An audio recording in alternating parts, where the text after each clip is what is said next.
Relawan Jokowi Mania atau Joman mendukung Ketua Umum Partai Gerindra Prabowo Subianto di kontestasi Pilpres 2024. Relawan Joman Mania resmi mengganti nama dengan Relawan Prabowo Mania 08. Prabowo Subianto menerima kunjungan Relawan Prabowo Mania 08 di kediamannya di Jalan Kertanegara, Jakarta Selatan.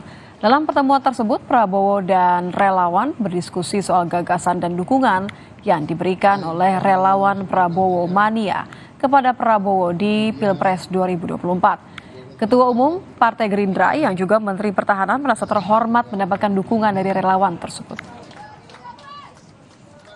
Menyatakan ingin mendukung saya untuk maju,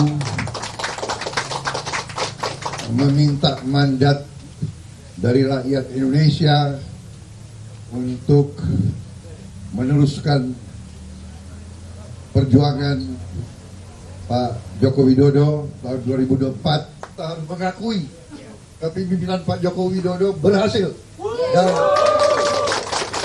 dan saya berniat untuk meneruskan agar Indonesia kuat, makmur dan jaya. Terima kasih.